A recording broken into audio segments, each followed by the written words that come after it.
going, keep going. Lean baby's head, bring baby round the bend. Well done, that's it. Go on, perfect. And well done, you can, you're doing so well. Do you know what I mean? Nature's giving you all the energy. Yeah, it's not going to be long now. It's not long, okay? Baby's head is out, you've got a baby in between your legs. So with the next one, big push. Big push, Luce, go on, big push, get him out. Get him out, go on, big push, big push.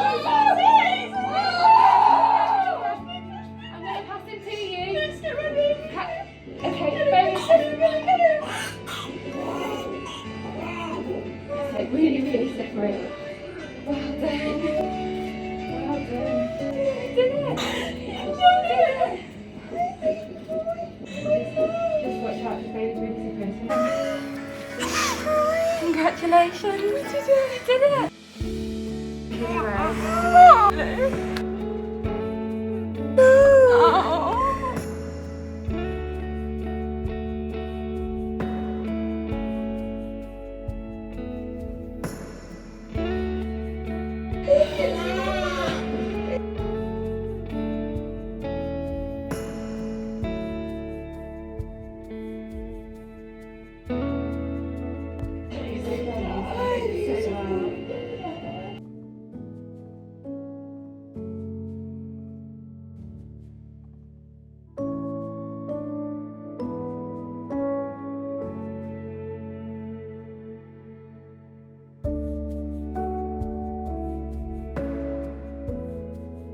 Hi guys, and welcome back to Topic Tuesday, episode 24. Sorry I went MIA and disappeared for about, I think it's been 3 months. I last posted just before November.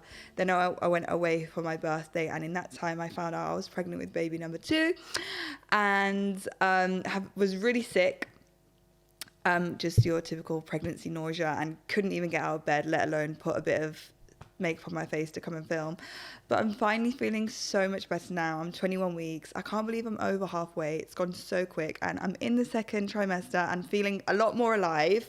This pregnancy has been so much brighter and better, and in light of this episode, I just wanted to briefly say that if you had a terrible pregnancy the first time round, take it from me that I can't obviously guarantee it, but it's not always the way for the second. I had so much trauma around my first pregnancy and didn't really know if I could do it again, and kind of had to really work with myself and build the thought of it back up until I made the decision to go again. And it's just been so beautiful, and I'm so thankful, and I feel so much more present and grateful, and it's been really beautiful. So yeah, take it from me. I guess it's not always the same second time around, but basically in this time, I have been reflecting on my labour with Ziggy, who's my son, and it was really a wonderful time in my life, and I had such a positive birth experience. And I do see online a lot of not scaremongering, but a lot of fear around labour, and it's not something that I can resonate with, because I honestly luckily, I do feel so fortunate, I had a really great labour, and so I wanted to talk about it today. I am going to be sharing my labour video.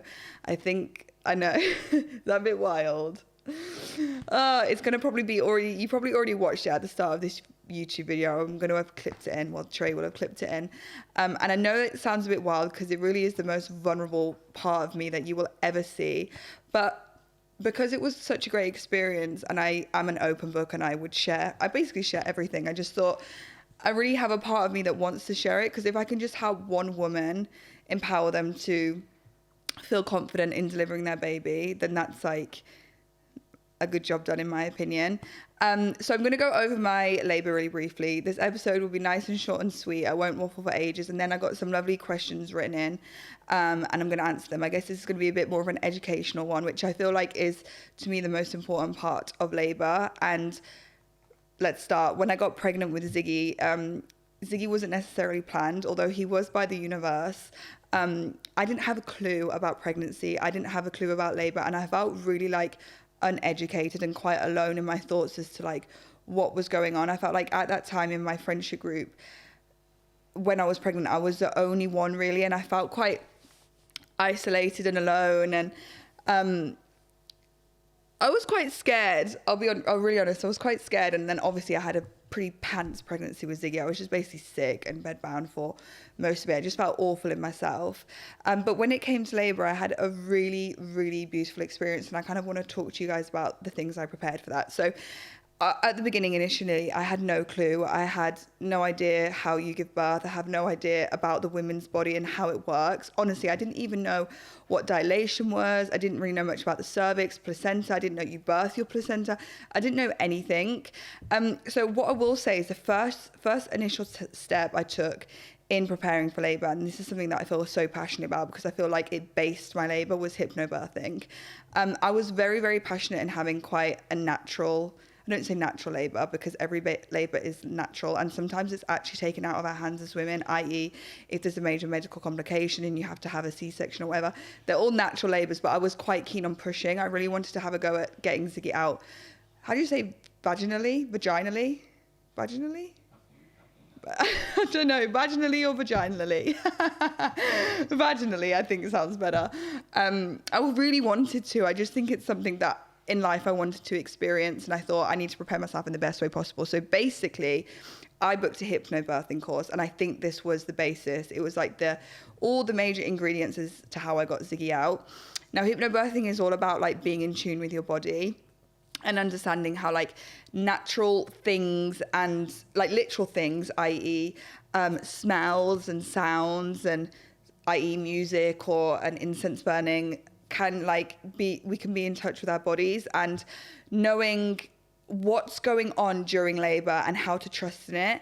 Ziggy was 2 weeks overdue, and in that time I got asked more times than I probably would have liked to be induced, which is where they chemically, or they will give you like a hormone drip, but they'll try to bring on labour like unnaturally, I guess.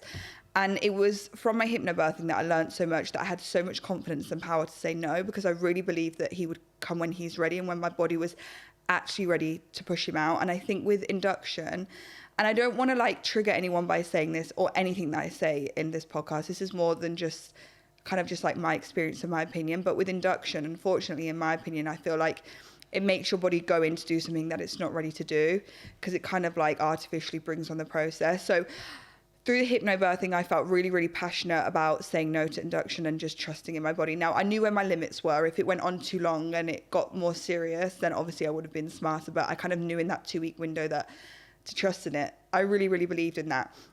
So with the hypnobirthing course, you'll learn everything that's so in-depth and so amazing. It's kind of like a science lesson and a lesson about your body all in one, and learning about like how to get the baby out naturally. I really, really also recommend, if you can, getting your birthing partners to do it with you. So I had 2 birthing partners. I had my sister and my partner, and Seth, my partner, did all of the hypnobirthing sessions with me. They were all over Zoom.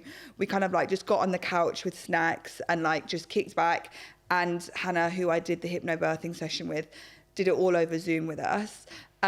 My sister was my second birthing partner, who didn't do the hypnobirthing course with me, but they kind of played 2 different roles in my labour, which I will talk to you about. But I think getting your primary like labour birthing partner to do those sessions with you will be a huge touch, because they can kind of like advocate for you, and they know what you want and they know what's going on as well. So that was like the bread and butter pudding to my labour. Just having done the hypnobirthing, learning about all the different techniques, obviously the primary one being breathing. I breathed Ziggy out. I didn't have any pain relief. I couldn't even use gas and air, because gas and air made me feel really like away with the fairies, and I felt like I lost touch a little bit. And for me, pregnancy was like a mind game, and I really had to, no, labour was a mind game, sorry. Pregnancy, I don't know what pregnancy was, but labour was a mind game, and I had to really be like in control of my thoughts and my breath. So as soon as I took that gas and air, my brain was gone, and I was like, no, it was making me feel so funny and so nauseous. So I actually had nothing. I was way too late for an epidural. I didn't want one anyways, but I was too late even if I did.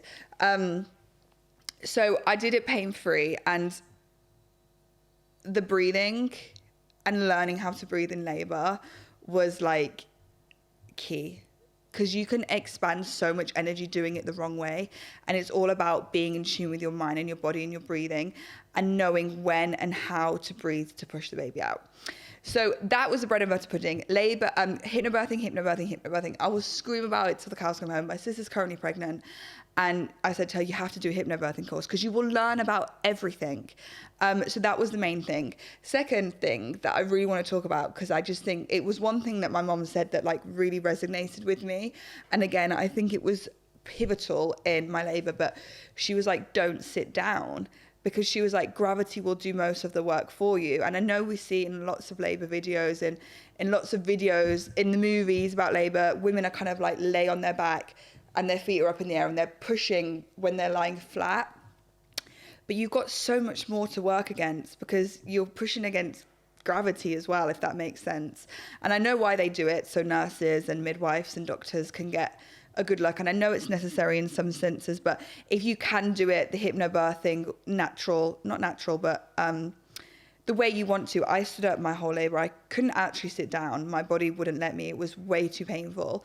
And I got him out standing up. And I honestly feel like just standing up and having gravity bring him down, it made it a lot easier. And it was something that I would tell everyone to do. Like, obviously everyone is comfortable in different positions. A lot of my friends gave birth on their sides because that felt really comfortable. But if you haven't really thought about standing up, it really helps. I literally, as you'll see in the video, I just lay with my elbows over the bed and kind of like squatted a little bit with my knees and pushed down that way. And it was one thing that my mom said, and it just like really resonated with me. And it's actually so funny how my body didn't even let me sit down. But that really, really worked for me as well.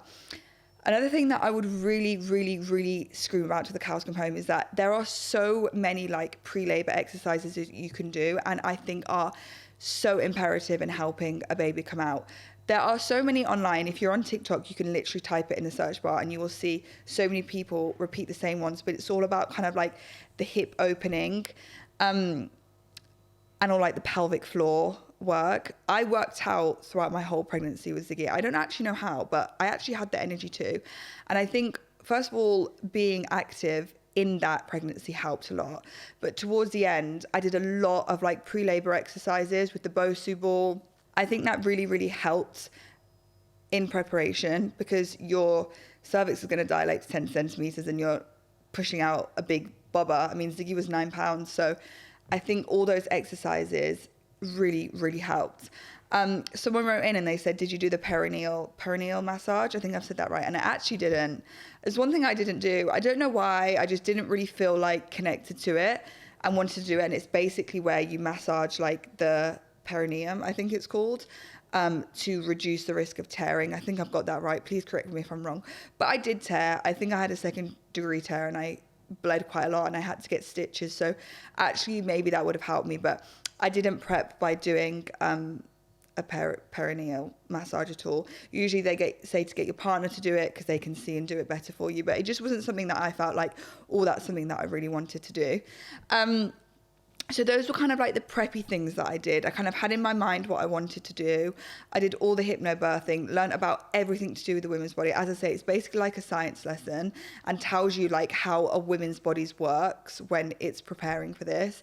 It gives you so much like confidence and power. Like you really feel so ready and in awe of your body to just do this. And for me, it's like knowledge is power, and having the knowledge and being given all the information that I had no clue about. Like in the beginning, I had zero knowledge and I felt so lost. And when I did this hypnobirthing course, it gave me so much confidence. And that's why I will rant and rave about it till the cows come home. So I actually had a 3-day labor. I started contractions on a Friday and he came on a Sunday, on the Sunday. And I went really slow from 1 to 6. So that took like a day and a half. And that was really, really tough because that is where my mind was like having to be the strongest. I actually went into the hospital 2 times thinking like, oh my God, like he's going to be here any second. But they turned me away because I was like 2 centimeters dilated. And then when I went back the 2nd time, which I'd waited at home for hours for, I was only 3 centimeters and I was absolutely beside myself because I was thinking how. And at this point, I'm not gonna lie or sugarcoat it, I was in a lot of pain. I was really, really struggling with the pain and the discomfort. I couldn't sleep because I was in that much pain. But it's a pain that like, you know, your body's designed to take, and with your head in gear and breathing through it, you kind of just like have this adrenaline and energy around you that kind of just gets you through it. I did take a bath in that time. That really, really helped me, just taking some time in some water with the music that I wanted to have during that experience. I did a lot of walking up and down like my apartment hallway. Luckily, I have a really long apartment hallway. And that came in really handy. I just slowly waddled for hours and hours and hours, all through the day and all through the night. Like, it was such a crazy, crazy experience. And then it got to the point I'd start using my TENS machine, which is a machine that you put on your back, and it's got like electrical currents, and it can combat, well, it tries to combat the contractions, and it does work. I did find it handy. It wasn't like incredible, and I'll tell you what I found better, but it did work. And I would recommend, if you can, I just grabbed one from Boots, and using that was really helpful.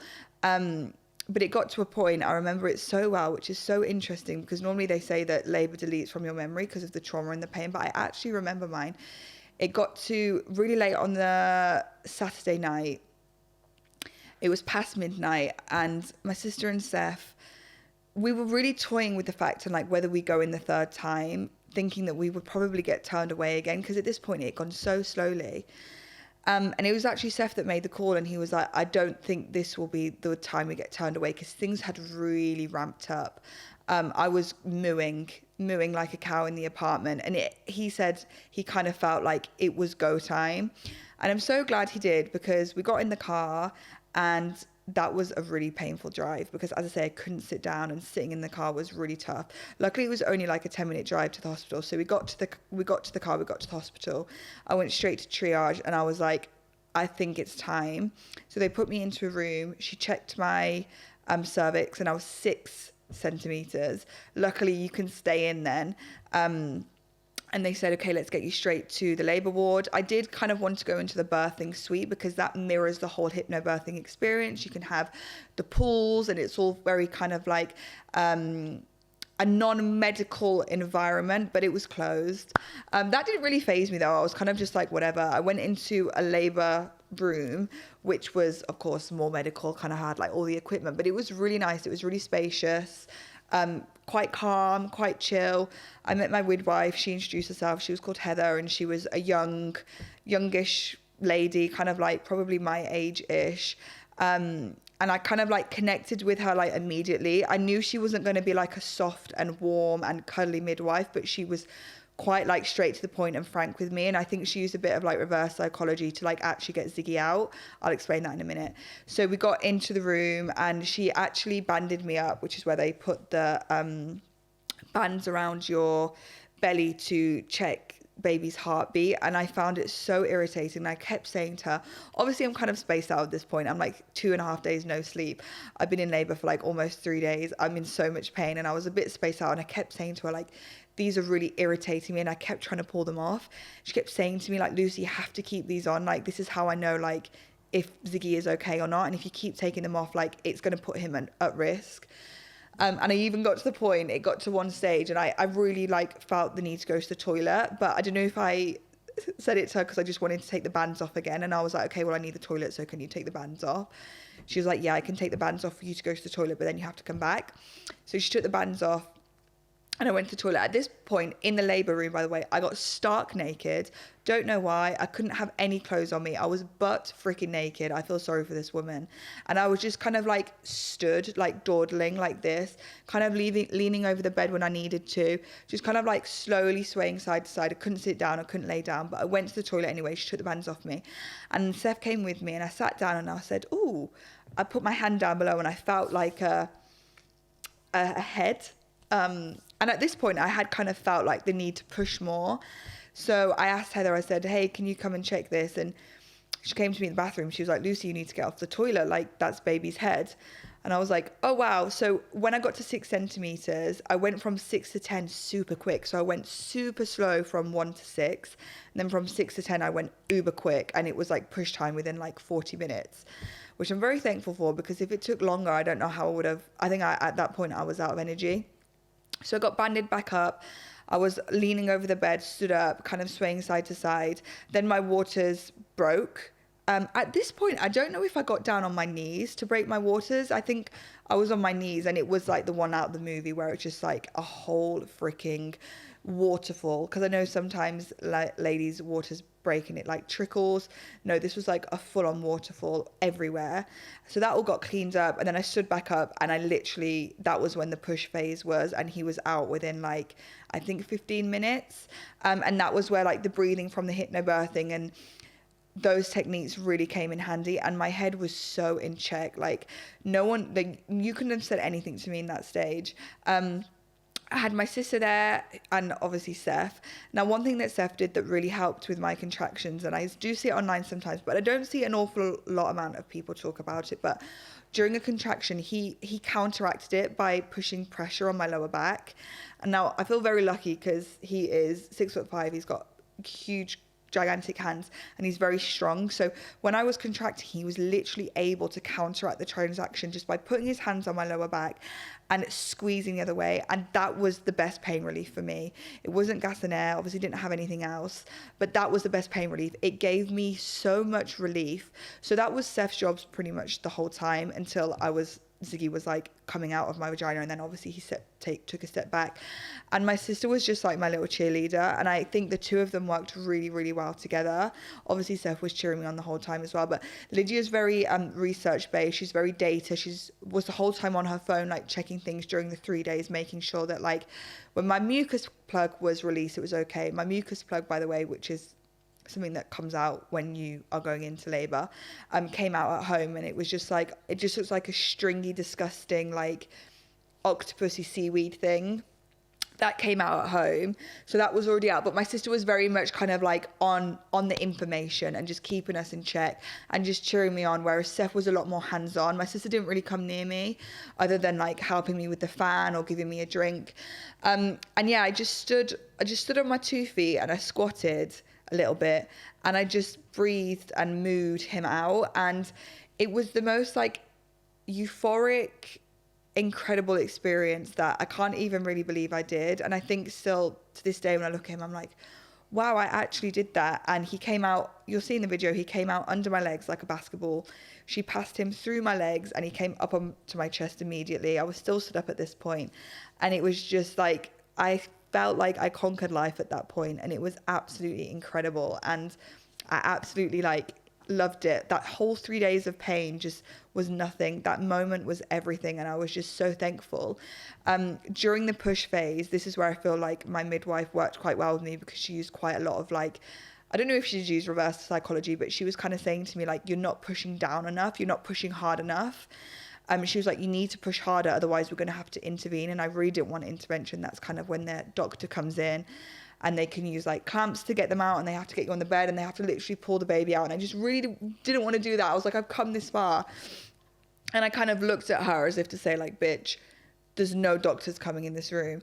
And it was then on that last push that I got him out, which is why I feel like she said it to me to like really make me go for it. And if that's what she needed to do for it to work, then that's why I feel like me and her worked quite well together. So yeah, then he came onto my chest. I unfortunately then I think you see it in the video, but I lost a lot of blood. I just had like a waterfall of blood come out. So I had to sit down, and that's when like more medical stuff happened. I had to get injected to help with all the blood loss. But at that point, like I didn't care, because Ziggy was here, and I thought, do what you want to me. He's here safe. He was a gorgeous, chunky, healthy baby, and that was all I cared about. Obviously then I delivered the placenta. Did delayed cord clamping, by the way. So we waited until the cord was completely white, which means that the baby has got all the nutrients from your placenta. That was really important to me. So again, you learn all of this through hypno-birthing as well, whether you want to do delayed cord clamping or whether that's not something important to you. So Seth cut the cord when it had gone white, and then after I delivered the placenta. I can't really explain how that feels. You just get some more contractions and you kind of just get it out. But at that point, as I say, the adrenaline has completely taken over your whole body, that kind of like you just get on with it. I was also my vagina was getting stitched up, and I couldn't care less. Had my legs spread, and I had all these women stitching me up, and I didn't care, and it didn't hurt, and I wasn't really bothered because Ziggy was here. And I think that's where with labor, it becomes such like a euphoric, out of body experience, because it really is the most painful and bizarre thing, but your body takes over in wonderful ways and it doesn't actually feel like that, if that makes sense. So he was born at 3:00 in the morning on the Sunday, because we'd gone in just after midnight, and that was really, really the most magical experience. I was just so thankful and just so grateful. As I say, he was perfect. He was a big chunky boy. He was 9 pounds. He had no oh god, I've just forgot the name. Oh no, I've just forgot the name. I'll have to find it and I'll put it in a caption here, the official term for it. But you know, the white stuff that can sometimes come out of them that's protected them. He was that cooked that all of that had absorbed into his body. So he really did wait for the last freaking minute to come out. So he was just this beautiful, pinky, flushy baby and chubby and had bigger biceps than me and just fell in love straight away. And he was just perfect. I then got taken to, after a little shower in that room, which was quite uncomfortable, I won't lie. I was quite freaking delirious when I look back. I still hadn't slept at this point. I was on day 3 of no sleep, you know, and no food because I kept throwing it back up. I just couldn't keep anything down. I had pooed all the poo out in my body, which, by the way, you might notice your body will naturally do that before it comes to the push phase, because it wants you to get that out so you don't poo out. But just to let you know, so many people and so many women, poo in labour, and it is so normal. So don't feel embarrassed, don't be worried about it. Every midwife on the earth has seen it, and it's just part of the process. People poo, people wee, people bleed, like it's all part of it. So I wasn't really worried about that anyways. But yeah, it was 3 days, no food, a little bit of drink, pretty delirious. But we got taken up to the ward where other moms were. I had some brekkie and stayed there till about 2 p.m. that day. They were just really surprised about my bladder because they like to check everything. And one thing about me, since a little girl, I've always had a very strong bladder and I can hold a lot of water for a long time. I drink like a fish, and I think my body had to like be like accustomed to that. So they wanted me to stay in for the night because they were like, something's not right with your bladder. And I was like, what do you mean something's not right with your bladder? And they were like, we just don't think it's normal, like how much it's holding. And I was like, no, this is like me. I've been like this my whole life. I said, I'm absolutely fine. So they said, okay, they said something silly like you have to do like 6 wees before you go. So I was like, bet, 6 wees, got them out. And then we were, what's the word I want to use again? I'm losing all my words today. We were discharged from the hospital at like 2-3 p.m. that day and went home. It was really the most surreal, beautiful, that hospital experience that I had was wonderful. And I know a lot of people can be afraid and worried and apprehensive, but I was in great hands, and I do honestly feel that. With Heather, I really feel like I was in great hands, and I feel like whatever the situation, she was doing the right thing for me, and I felt safe, and I just had a really wonderful experience, and I want to promote that and say that not all births can be bad if that's how you feel like that's all you're seeing. Obviously, I didn't have the Hypno-birthing birthing suite because it just wasn't available. It was closed at the time, and I just kind of rolled with it. I didn't get too like stressed about that. And obviously, I'm pregnant now, and I'm going back to the same hospital, and I'm giving birth again there because obviously I've had such a good experience. I'm like, yeah, of course I'll go back. But again, not fussed if it's open or not. I kind of am a bit more aware of like how it all works in there and the routes to take. So yeah, it was just a really beautiful, trusting, euphoric experience, and I just loved every second of it, and I'm really excited to do it again. I actually just found out in this pregnancy that my placenta is covering my cervix, and obviously if it doesn't move, then I don't actually have the choice to push. So I'm praying in the next 10 weeks or so, or a little bit more, actually I've got a bit more time, it does move. So I'll keep you updated on that, because I would love, I think this is my last baby, never say never, but I would love to push again because it meant so much to me, and it was the most amazing experience of my life. So I want to do it again, of course. So I'm going to get into some of your questions because I know they'll jog my memory on maybe something that I have missed. Oh, this is a good question. Someone asked me about a birthing plan. So in the Midlands, I don't know if this is like nationwide, but they've got something called Badger Notes, and it's an app where you can put your birthing plan in. Now, I didn't really make such a strict one, but I kind of did it in line and in tandem with the Hypno-birthing. So for example, I requested, please, I want delayed cord clamping. I actually think I said on there that I don't really want an epidural or much pain relief because I just didn't, and it just worked out really well that like I didn't really need one.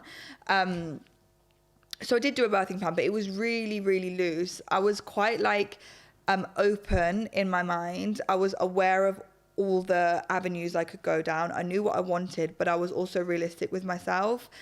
And I think I was quite easygoing and just going with it. And I think that really helped. So yeah, of course, if you are keen on doing a birthing plan, I think it's really important, because also if for any reason you can't speak and your partner's forgot it, which is normal, they can pull it all up and they can see it for you.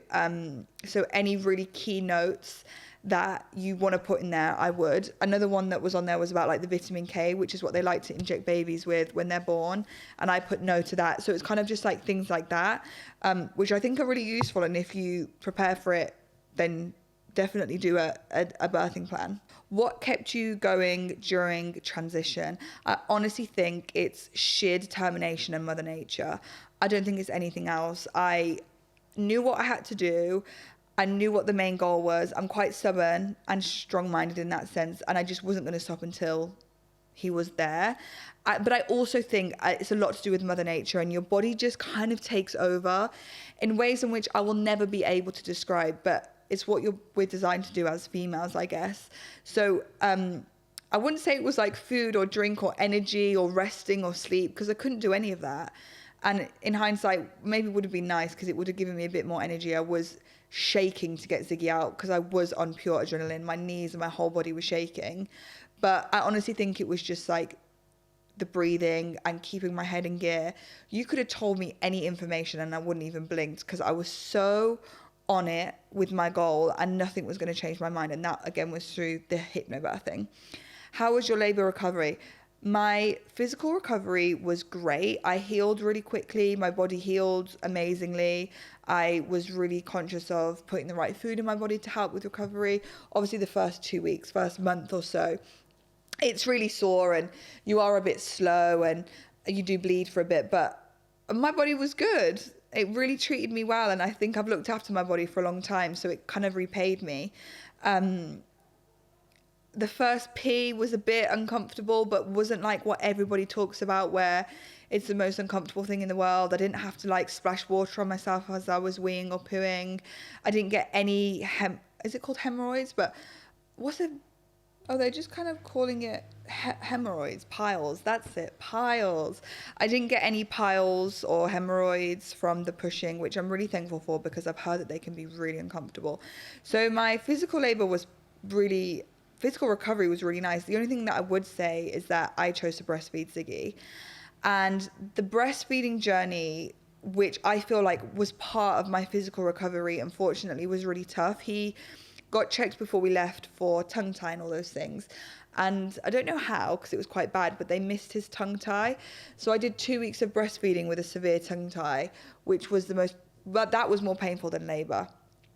And I feel like that kind of came into part with my recovery, and that was something that I was more struggling with, which then really affected my mental health.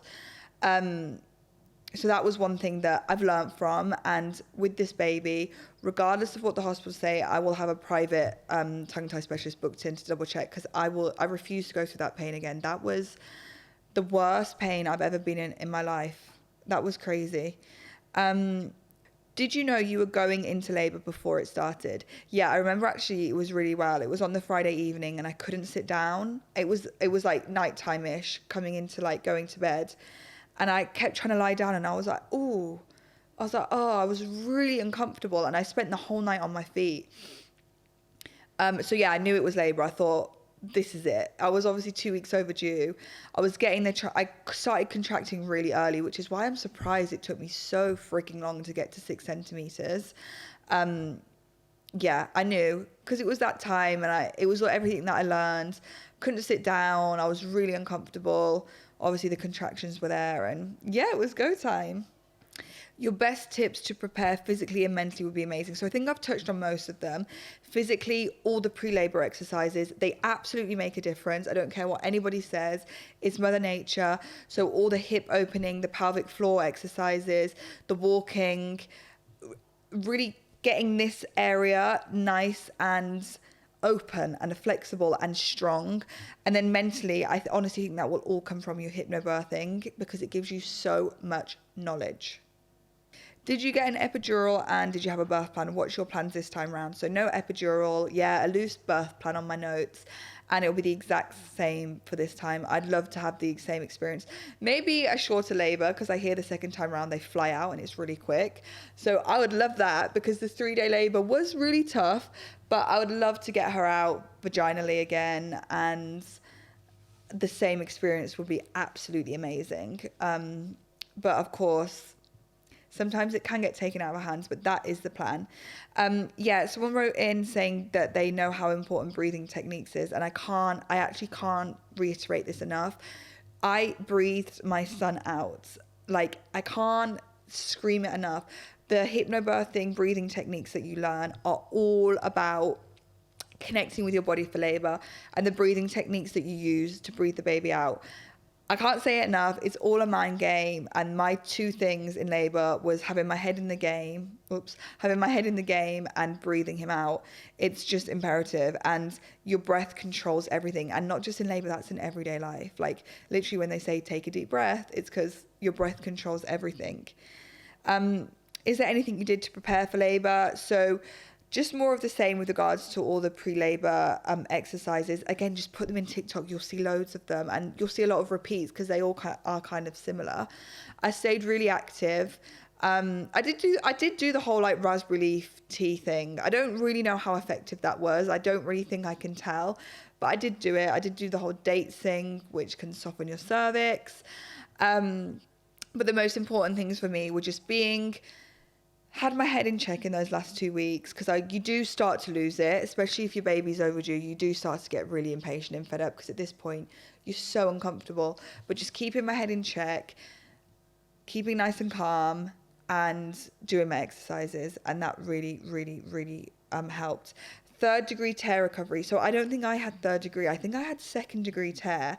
I think 3rd degree tear is obviously the next level up and the most serious one.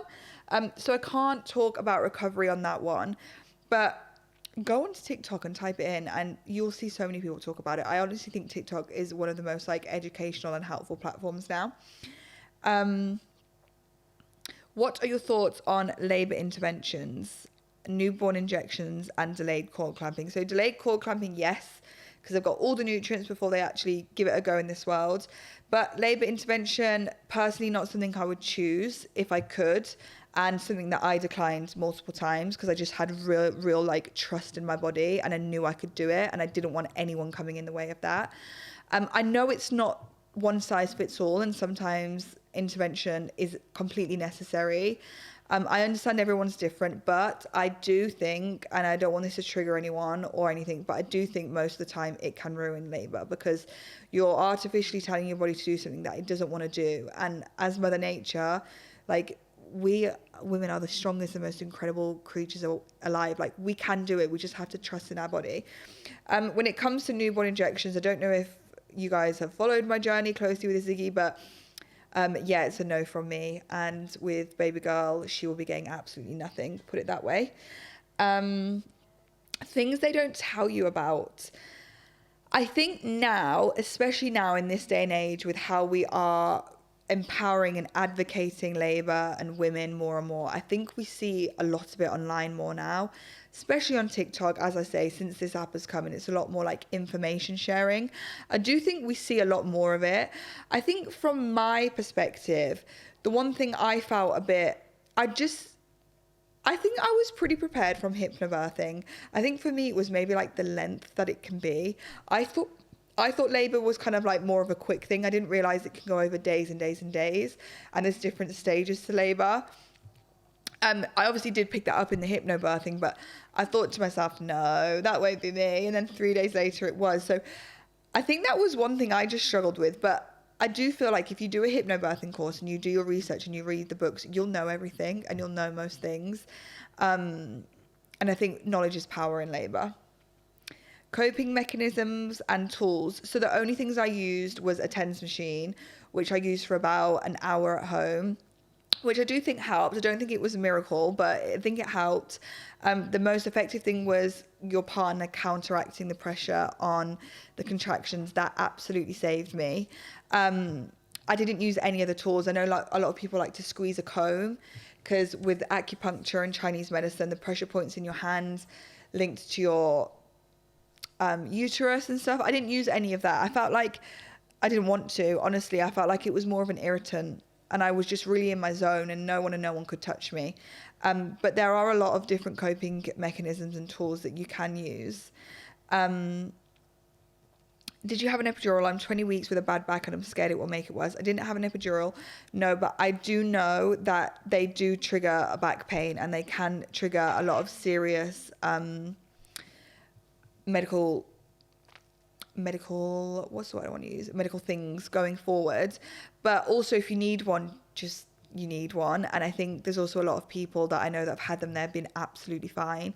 So don't be scared. I think you need to trust in your body, trust in the staff. I also know a lot of people that had one and they just didn't even work. I think sometimes like your body just says no.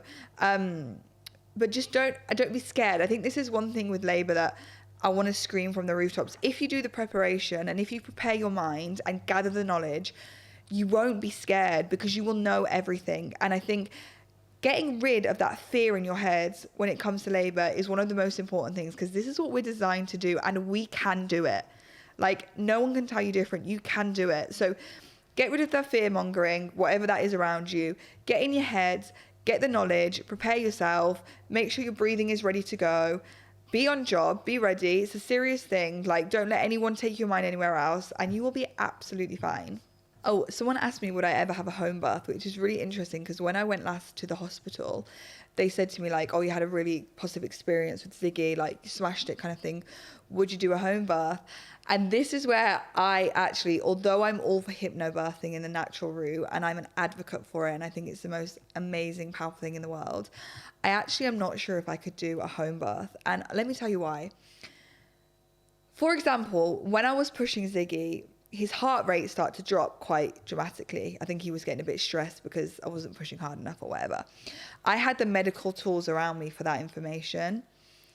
I think at home, I wouldn't be as confident maybe. I was really confident in the hospital environment because I was like, look, if anything goes wrong with me being in control, I've got the right people and the right but apparatus around me to help Ziggy. Whereas at home, I feel like if things started to go left, I'm not sure how I feel about then jumping in an ambulance and getting rushed to hospital. And if something went wrong, I just trust in the hospital and I trust in the environment. And there was enough oxytocin and there was enough of a gorgeous environment in that hospital room to help me. I felt comfortable there, and I just don't think a home birth is for me.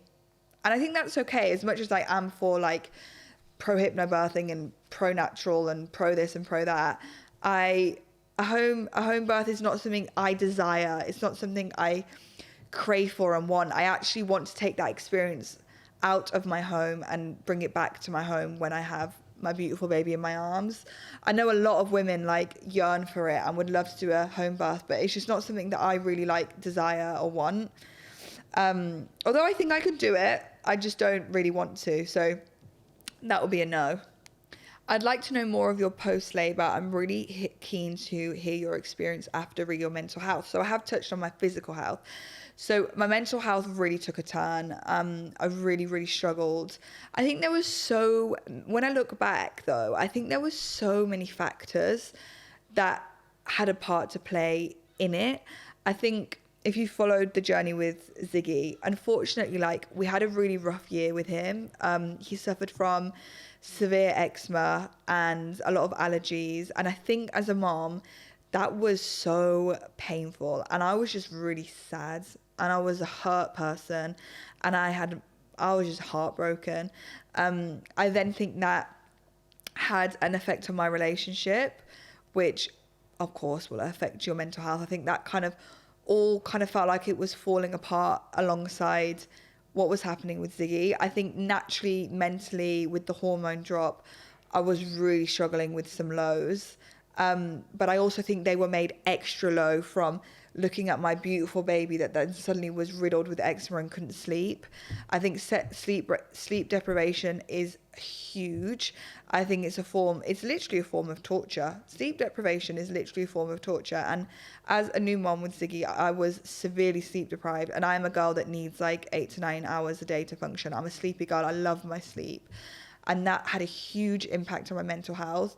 So I think although my physical recovery was beautiful and I'm very thankful for it, I think mentally it really took a toll. I also think the issues I had with breastfeeding really affected my mental health. Like, I don't think you really understand until you go through it, but there's this little beautiful human who is depending on your breasts to be fed, and you're just in this most excruciating pain, and each time he needed a feed, I literally had to hype myself up, and I would be crying my eyes out whilst feeding him, like in hysterical tears, just in so much pain.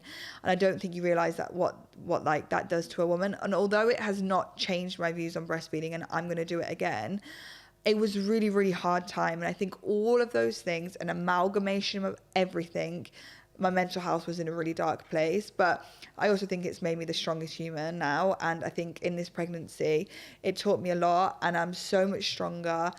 I'm so much more like aware.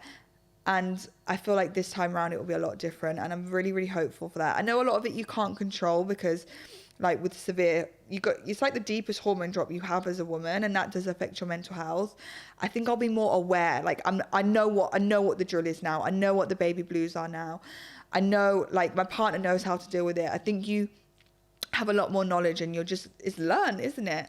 But yeah, my mental health took a toll, I'll be honest. And it was really, really dark at times, but we're all so much stronger for it now. And I've got the most resilient, beautiful little boy, and my knowledge on things is so much stronger now. So I think sometimes the universe gives its battles to people that can take it. And I guess that was mine. Someone wrote to me saying, I'm 38 plus 3. Do you have any good tips for getting in the right mindset for labour? Yes, I do. I don't know what you've done to prepare so far, so it's difficult for me to say. But I think I'm hoping you've got all the knowledge by now. I think it's really just taking time to be in tune with your body, whether you like to meditate, take a walk, get rid of any distraction at home or anything in your life that is hindering you for being on check and on log, because that baby will start to labor like any second now, and you've got to be ready, and you've got to have your mind in check. So that would be like my main piece of advice for having that positive labor experience, and making sure, like, paired with your knowledge and knowing what you need to do, just having a clear mind and fresh everything and just going for it. If you had to give just one piece of advice on labour, what would it be? Learn how to breathe. Learn how to breathe your baby out. That would be my main piece of advice for labour. I think if I didn't have the breathing techniques and knowledge on labour, I think my labour would have been totally different. I think the fact that I knew what to do made everything the way it was. So that would be honestly my main piece of advice. A lot of people talking about weeing and pooing and being sick in labour and not caring about it and just letting go of all like inhibitions and fears around that. And I totally agree. Like, when you give birth, you really are in the most like wonderfully vulnerable part of your life, and whatever happens in that room, first of all, it stays in the room. Second of all, you're around trained professionals that see it every single day, multiple times a day, and it's just embracing it all. Like, when I look back now, I felt so embarrassed that I was just stark naked in front of this woman with my huge pregnancy saggy boobs in her face and my whole vagina out in front of her, but like, she didn't bat an eyelid. Like, it's what they're trained to do. I don't know why I couldn't bear have clothes on me, by the way. Like, the thought of clothes on me, like, I felt so like claustrophobic, and I just needed everything off, and I was starkers. And when I think back, I think, oh my god, like, how embarrassing. But nothing is embarrassing in labor. Like, the fact that you've got that baby out is just like incredible, and nothing else matters. Whether you wee, you poo, you vomit, you tear, you bleed, you will be in safe hands, and you will be okay, and everything will be okay. Remember, our bodies are literally designed to do this, and having that knowledge and power and breathing and being calm, you will do it. And I will just caveat my last point, which might sound like a huge contradiction to the whole thing, but also be okay with it not going to plan as well. Because my best friend this was her plan, hypno-birthing. She was the most chilled pregnant woman I've ever come across. She's very confident naturally, so she wanted to kind of do all that way. But she's also the most petite, tiniest, petitest, beautiful woman in the world. And her body just wouldn't, her cervix just wouldn't dilate enough and big enough to get her baby out. And obviously then she had to go into C-section, an emergency C-section. And I look back at cases like that and I'm like, sometimes you just have to embrace it. It's not in your plan, and that wasn't in her plan. And her baby was still born in a beautiful way. She still had the music playing. He was still wonderful and healthy and is thriving. And sometimes just be okay with it not being the way you want it to be as well. And I think that's something that I've really taken on board this pregnancy, especially as I just went to the hospital on my 20-week scan and she was like, oh, your placenta's covering your whole cervix, like we'll need to book you back in to see if it moves. And I kind of said, oh, okay, and if it doesn't move, then what's the case? And she says, oh, it just means that you have to have a C-section. Like, I'm really okay with that as well, and just being like laid back and pairing my information with having a positive and open mindset that sometimes things might not go to your plan is okay. So just anyone who's watched this and anyone who is maybe thinking of having a baby or is currently pregnant or wherever you are in your cycle of life, just understand that it can be beautiful and it can be wonderful, and it will be when you allow it to be. So it's all of that knowledge and power and positive manifestations and breathing and just being at peace whilst also being locked in. You'll do it. And I honestly had the best and most beautiful experience, and I hope I can have one again.